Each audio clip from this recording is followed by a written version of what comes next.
Boa noite a todos presentes. Gostaria de agradecer ao projeto Eagle Vision. E o tema que me coube hoje, falaremos sobre a carga tributária empresarial. Falaremos e tentaremos desvendar alguns mitos, quebrar alguns paradigmas. Alguém de vocês já assistiu algum filme onde, na época de Grécia, Roma, o rei mandava os seus emissários cobrar tributos dos plebeus? Quem já assistiu, levanta a mão, por favor. Bastante gente, né? Aqui no Brasil, sem querer se alongar muito na história, vocês lembram de movimentos da Revolução Farroupilha, por exemplo? Na história do Brasil, Inconfidência Mineira? Todas essas situações, gente, essas duas últimas, por exemplo, foram movimentos motivados pela cobrança exorbitante de tributos pelo Estado. Mas fiquei impressionado, né, com o tanto de pessoas que já viram os emissários do rei irem cobrar os tributos, né? Vejam que estamos falando de situações, no mínimo, há mais de 2000 anos atrás, né? Então os tributos não são, ou não é um tema novo, ou questões novas que nós, cidadãos, empresários, empreendedores, atualmente, temos que lidar. Já pagamos os tributos como pessoas naturais, pessoas físicas que somos, e veremos que, como empresa, também o não pagamento desses tributos pode impactar diretamente nos nossos negócios. Ainda também, até porque não é alvo do nosso encontro, sem se perder na questão da evolução do Estado, de suas funções, etc., como era na época de Grécia, Roma, e como é hoje a concepção de Estado para com os seus cidadãos, eu trouxe aqui a vocês o mapa do Brasil. Os senhores sabem, nós vivemos num país que nós, da área jurídica, chamamos de Estado. Então, quando eu falar somente Estado, peço aos senhores que lembrem como país. Quando estiver me referindo a, por exemplo, São Paulo, Estado de São Paulo, Estado de Minas, eu falarei Estado membro. Tudo bem? Para nós falarmos a mesma língua, né? Entendermos a mensagem a ser passada. Bom, nosso Estado brasileiro, país, né? Uma vasta dimensão territorial. Essa vasta dimensão territorial, ela é chamada de União Federal. Ela se subdivide em 26 porções menores, que são os seus Estados-membros. Temos 26 Estados-membros, que, por consequência administrativa, política e como forma de administrar o Estado brasileiro, esses Estados-membros estão divididos em 5.700 municípios. Então, o Brasil possui hoje 26 Estados-membros e 5.700 municípios.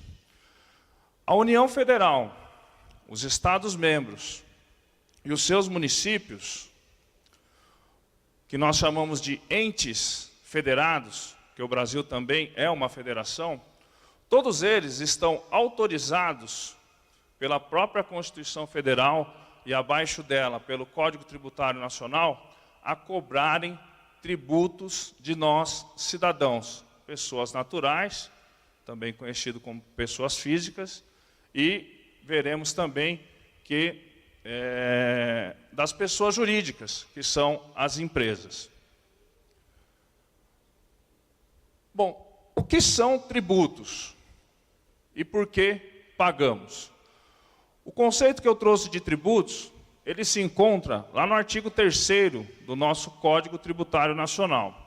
Então, tributo é toda a prestação pecuniária, em dinheiro, né? Compulsória, ou seja, obrigatória, em moeda ou cujo valor nela se possa exprimir, que não constitua sanção de ato ilícito, instituído em lei e cobrada mediante atividade administrativa plenamente vinculada pelo Estado. Vejam que nós falamos tributos, e daqui a pouco já falarei aos senhores o porquê de carga tributária, porquê que estamos falando de tributos e não só de impostos nesse momento. Bom, então, são valores que nós somos obrigados a pagar ao Estado, seja a União Federal, ao Estado membro, aos municípios, de maneira obrigatória, compulsória, né, em dinheiro. E por que pagamos, gente? Por que pagamos?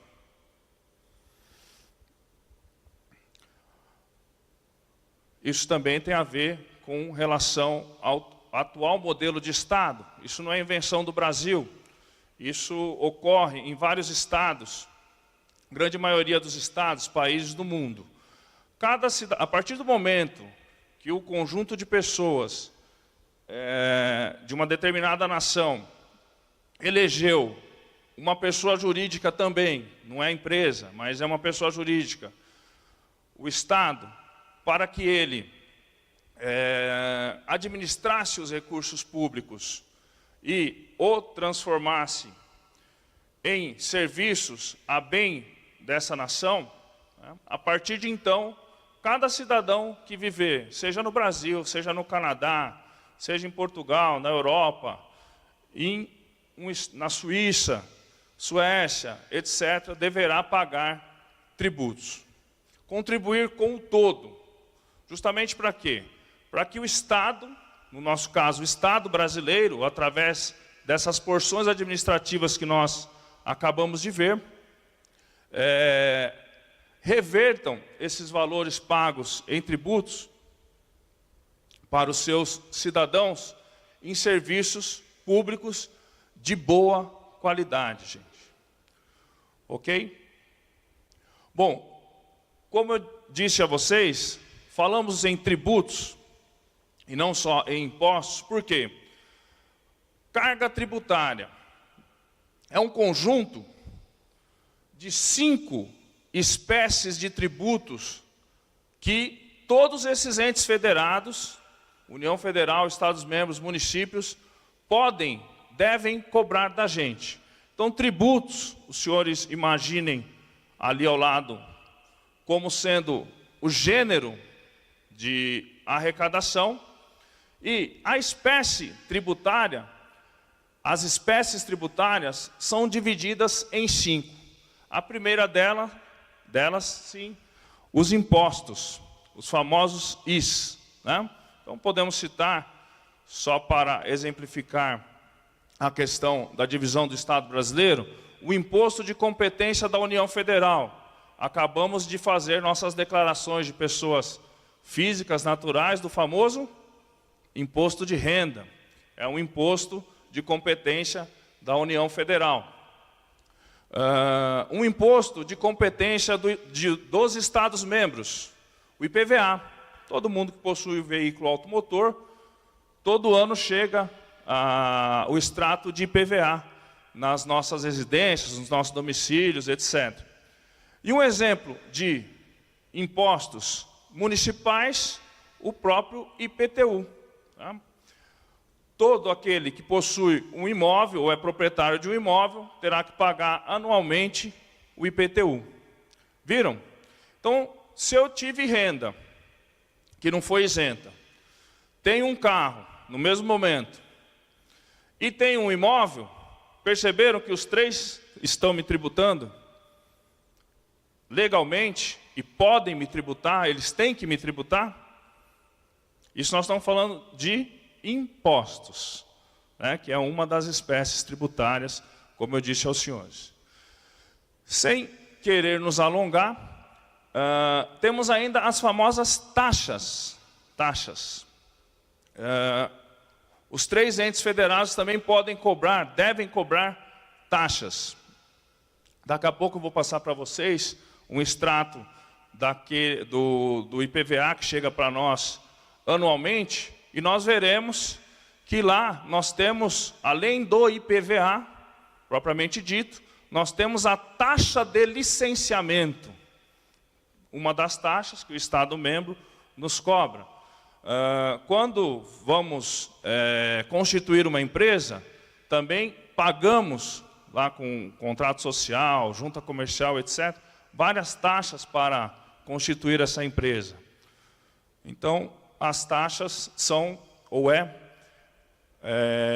mais uma espécie tributária que os entes federados, União Federal, Estados-membros e municípios podem cobrar. Uma taxa que o município pode cobrar. Também taxa de abertura de estabelecimento empresarial, comercial, muitos municípios cobram também.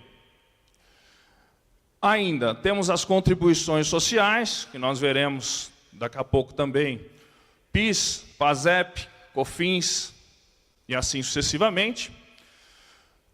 Temos ainda as contribuições de melhorias. Esses 2 últimos são um pouco mais desconhecidos da gente, mas a contribuição de melhoria, um exemplo rápido. Por exemplo, o município faz o asfaltamento de uma rua. É uma melhoria, valoriza o imóvel, né? Ele pode lançar, além do IPTU, que ele vai cobrar do imóvel, ele pode lançar uma contribuição de melhoria, que nada mais é do que um rateio para os beneficiados dessa obra. E os empréstimos compulsórios? Os empréstimos compulsórios, o último que eu lembro, aliás, só desse que eu lembro, né, foram empréstimos feitos pela União Federal com relação ao abastecimento de combustível para pagar a tão falada e sempre falada dívida externa do Brasil.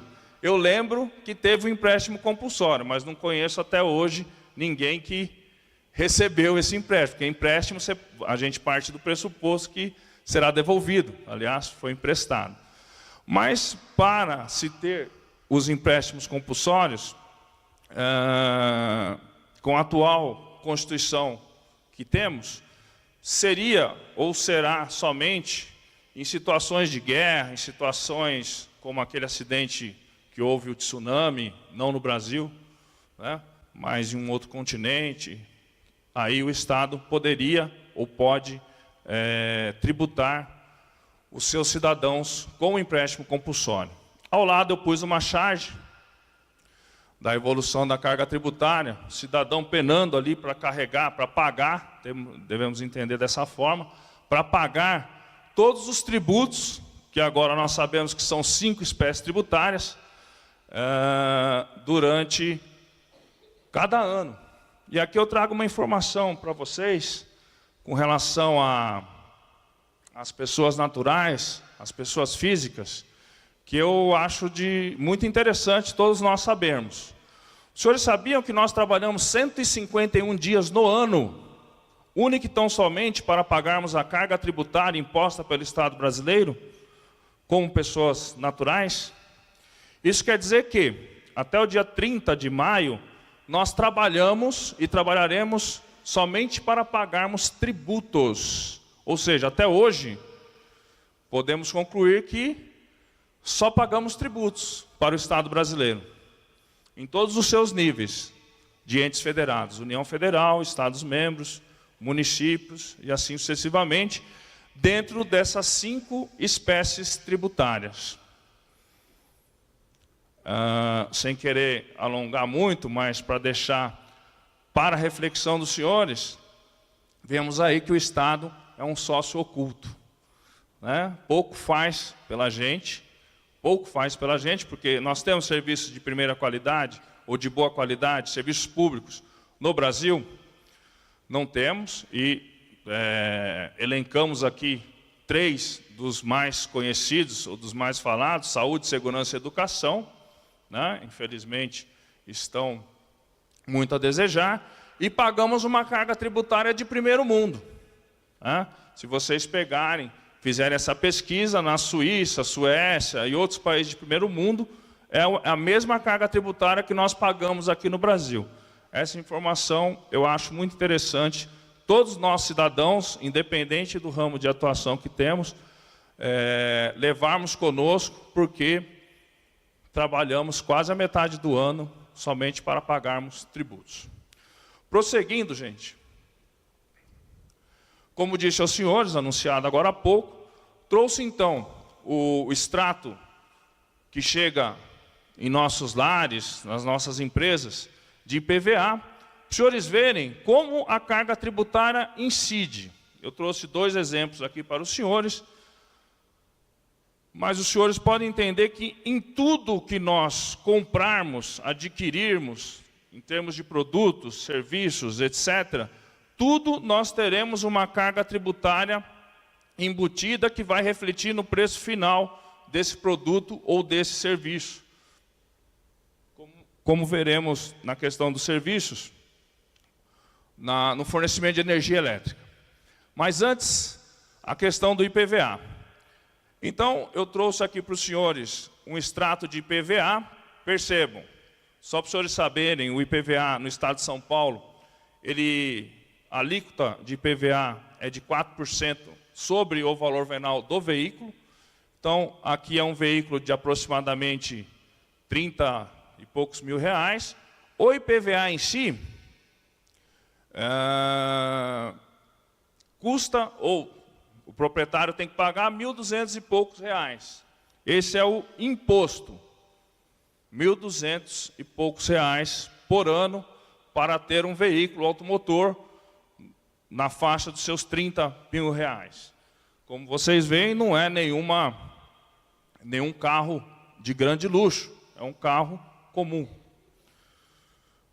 Mas a grande questão que a partir do momento que fui estudando o direito tributário e fui vendo como o Estado age conosco, cidadãos, e automaticamente vai refletir para os empresários, são situações assim, ó.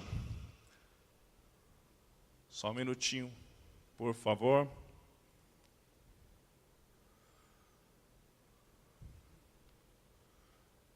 Ele me obriga, o Estado me obriga a contratar um seguro. Isso é tributo? Seguro é tributo, gente? Nós vimos lá, está dentro das 5 espécies tributárias. Ele me obriga a contratar um seguro que num primeiro momento não tem nada a ver com o seguro que eu faço com as companhias privadas, para quem faz também. Interessante, aqui talvez não esteja bem visível, mas aqui está escrito IOF. IOF é Imposto sobre Operações Financeiras. Se os senhores pesquisarem um pouco mais, verificarão que esse IOF é um imposto de competência da União Federal. Eu não falei para vocês agora há pouco que o IPVA é um imposto de competência do Estado membro? Perceberam a artimanha, se é que podemos chamar dessa forma, de como o Estado faz conosco? Obriga a contratar um seguro e eu pago um outro imposto, que é o IOF.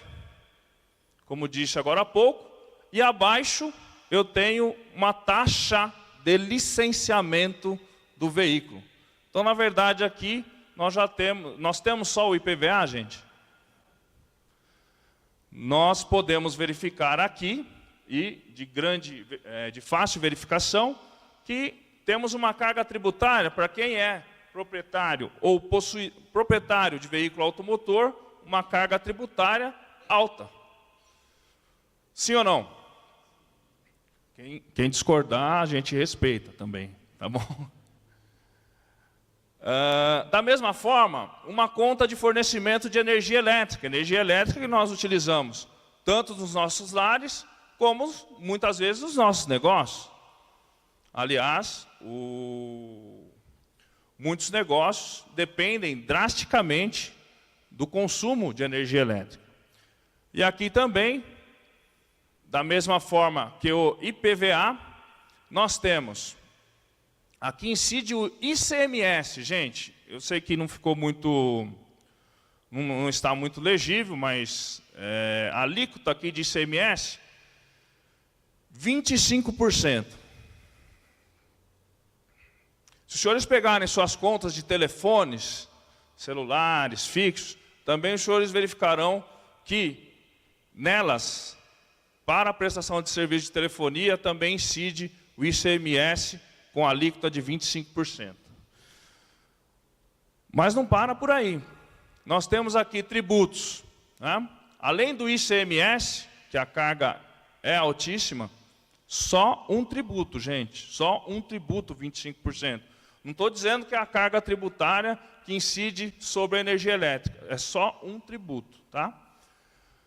Aqui ainda nós pagamos contribuições sociais, que eu vou dizer para os senhores quais são. É PIS, PASEP, e COFINS e ICMS. Vejam também a carga tributária que se encontra inserida no fornecimento de energia elétrica. Também muito alta. E assim se encontra o cidadão brasileiro atualmente. Lembrando que aqui nós temos só os IS, né? Os IS, já disse a vocês agora há pouco, que são impostos. Mas nós vimos que os tributos não são só os IS, só os impostos. Nós temos mais 4. Então, quer dizer, essa carga é bem elevada, bem pesada. Ela onera muito o cidadão e o empresário brasileiro nos dias atuais. Onera legalmente, gente, tá? Porque o Estado cobra com base na lei, não é arbitrariamente. Bom, e focando para o tema especificamente da palestra, a carga tributária empresarial, coloquei aqui para vocês, terceira pessoa, a empresa. E aqui eu gostaria de parar um pouco com vocês e fazer essa diferenciação, porque eu tenho visto, não sei se é o caso dos senhores, que muitos empresários, muitos empreendedores têm dificuldade de fazer essa diferenciação entre a pessoa natural dos sócios, as pessoas, os seres humanos, sócios da pessoa jurídica, e a pessoa jurídica, empresa em si. Como que se constitui ou se dá a constituição de uma empresa? Salvo raras exceções, gente, nós temos a união de pessoas naturais, nós, seres humanos, com os mesmos propósitos, nós temos afeição entre nós para produzirmos, e porque não conseguimos fazer coisa que uma ou duas pessoas sozinhas conseguiriam, nós nos unimos por meio de um contrato ou estatuto social e constituímos uma empresa.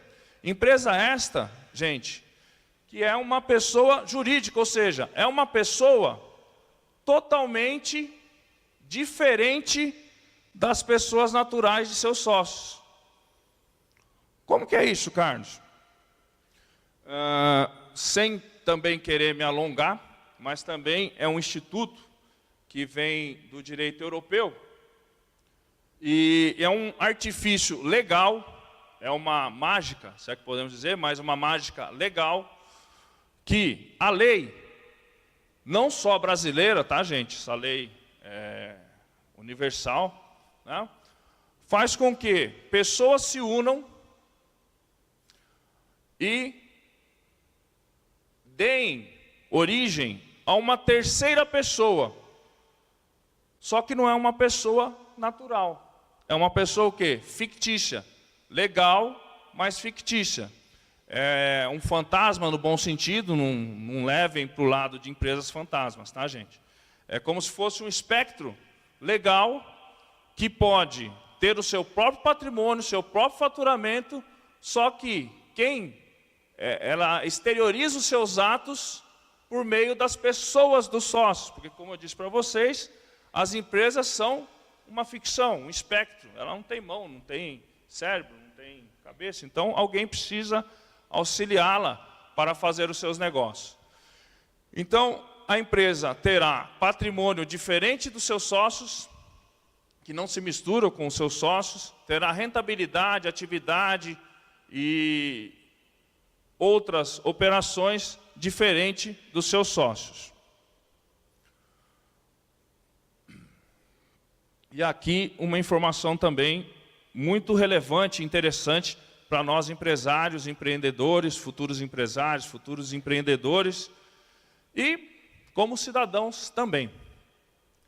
Segundo o Doing Business, relatório de competitividade do Banco Mundial, uma empresa de São Paulo dedica 2.600 horas por ano para pagar impostos, leia-se tributos, né, aqui, quando a média dos países da América Latina, onde nós estamos, é de 365 horas. E mais abaixo aqui, nota de rodapé, né?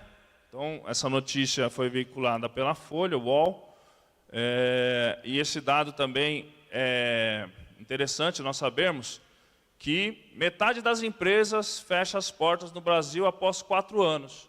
E isso não tem a ver, nesse primeiro momento, gente, com conjunturas políticas e econômicas.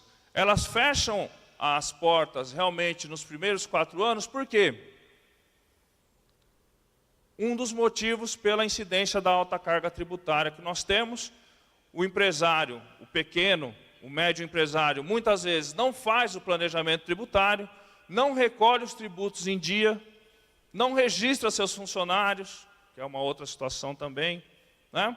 E quando chega a conta é muito alta e acaba inviabilizando todo o negócio. Em outras palavras, matando a galinha dos ovos de ouro, né? Coisa que nós estamos aqui hoje, justamente conversando, tendo essas informações para que isso não ocorra com os nossos negócios, com as nossas empresas e com a nossa galinha dos ovos de ouro, no bom sentido, porque é da empresa, quem é empresário, que ele tira o seu sustento. Bom, vimos que a carga tributária brasileira realmente é elevada, e que ela impacta diretamente no resultado final dos negócios, como, por exemplo, nos lucros. O empresário, gente, quem é o empresário? O empresário é a pessoa que corre riscos. Empresário é a pessoa que paga todo o seu contexto da atividade empresarial, locação, fornecimento de energia, o IPVA dos carros da empresa, folha de pagamento de funcionários, água, luz, vale transporte, alimentos, etc. E, ao final, ele tem que fazer de toda essa atividade ainda ter lucros para lhe sobrar o quê? O sustento. São com os lucros que o empresário se sustenta e sustenta a sua família. Ele não tem salário. A grande diferença entre ser empresário e ser empregado é que o empregado, independente da empresa dar lucros ou não, ele coloca a sua mão de obra à disposição do empresário, nos modos contratados, e ao final ele quer receber o salário. Quer não, tem direito de receber o salário, ao final de um período, de um mês. Ele não corre riscos da atividade empresarial. Já o empresário não. Ele corre todos esses riscos. Tá? Então, se ele não fizer a empresa dar lucros, o que acontece? A empresa deixa de existir e ele acaba com o seu negócio. Além disso, gente, o não pagamento de tributos inviabiliza os negócios da empresa. Acaba com a empresa. Por quê? Tem muita gente ainda que pensa que pode ludibriar o fisco. Não vou pagar o imposto não, porque o fisco não me acha, o Estado não me acha, se ele me achar vai demorar muito para receber, e se julga o grande esperto da questão, e ao final ele vê que não é bem assim, ou saberemos hoje, né, que não é bem assim. O Estado, gente, os entes federados, eles possuem uma série de benefícios para receber e cobrar os tributos, tanto na esfera administrativa, extrajudicial, como na judicial. Exemplo, em muitas ocasiões, o Estado calcula automaticamente os tributos que ele mesmo vai cobrar, caso não pagos. Não é o caso do IPVA? Vocês viram? Eles mandam para a minha conta e, se eu não pagar os tributos, ele mesmo emite, ele, Estado, a famosa CDA, que é Certidão da Dívida Ativa, que eu costumo brincar, é um cheque às avessas.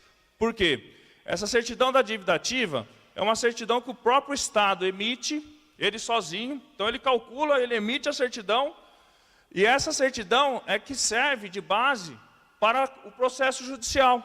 Então ele faz tudo sozinho, né? Diferentemente de quando nós precisamos receber alguma dívida na esfera civil. E também o Estado, aos moldes do SPC e Serasa, ele tem os seus cadastros de inadimplentes, que trouxe aqui um deles, que é o CADIM, Cadastro de Inadimplentes, demonstra que o contribuinte se encontra em débito com o fisco. E com isso, ele se encontrando em débito com o fisco, esse contribuinte, esse empresário, ele começa a ter os seus negócios inviabilizados. Quem trabalha na área de licitações aqui sabe muito bem do que eu me encontro dizendo. Por quê? Como condição para que eu participe de licitações, um dos documentos que eu tenho que apresentar são as famosas certidões negativas de débitos. Ou seja, se eu estiver devendo para o fisco, eu não posso vender, fazer negócio com o Estado.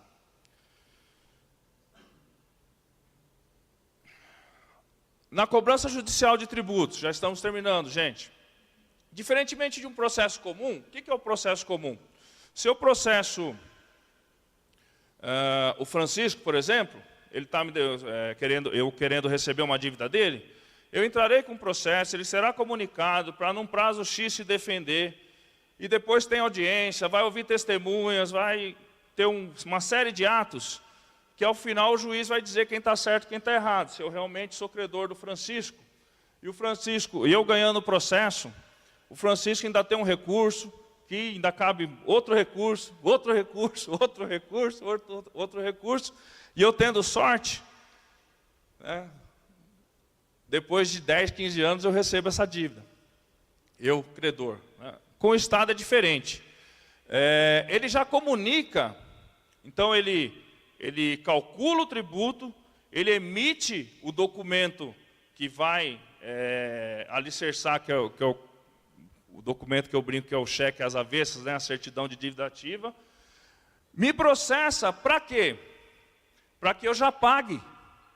Eu não posso ficar tendo toda essa discussão como eu teria num processo que eu dei como exemplo aqui contra ou em face do Francisco. Ele já me processa e já diz: olha, Carlos, você me deve R$ 1.200, suponhamos que aquele valor de IPVA, e você tem um prazo de 5 dias, por exemplo, para me pagar, sob pena de penhora.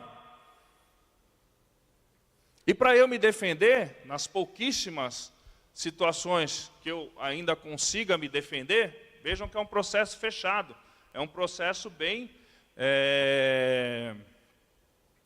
muito mais drástico do que um processo comum, né?